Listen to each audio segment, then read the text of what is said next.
INS विक्रांतवर नौसैनिकांसोबत पंतप्रधानांनी साजरी केली दिवाळी। नौसैनिकांना संबोधित करताना देशाचं सैन्य सामर्थ्य पंतप्रधानांनी केलं अधोरेखित।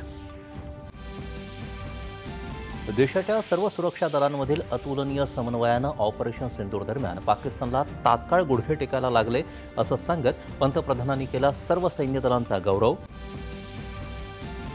भारताला जगात आघाडीचा संरक्षण निर्यातदार बनवण्याचं ध्येय भारताचं विज्ञान, समृद्धी आणि सामर्थ्य मानवतेची सेवा आणि संरक्षणासाठी असल्याचं पंतप्रधानांचं प्रतिपादन। दिव्यांचा सण दीपावलीनिमित्त सर्वत्र उत्साह। आज नरक चतुर्दशी, घरोघरी अभ्यंग स्नानाचा सोहळा। सीमेवरही जवानांमध्ये होते दिवाळी साजरी।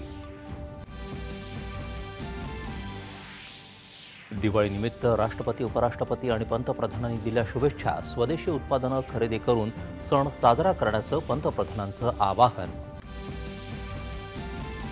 बिहार विधानसभा निवडणुकीच्या पहिल्या टप्प्यात उमेदवारी अर्ज मागे घेण्याची आज अंतिम मुदत। दुसऱ्या टप्प्यासाठी उमेदवारी अर्ज भरण्याची मुदतही आज संपणार।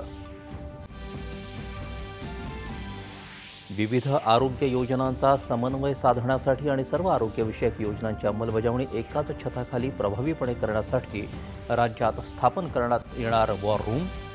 आणि हमासनं केलेल्या हल्ल्याला प्रत्युत्तर म्हणून इस्रायलचा गाझावर पुन्हा एक मोठा हल्ला, 18 जणांचा मृत्यू।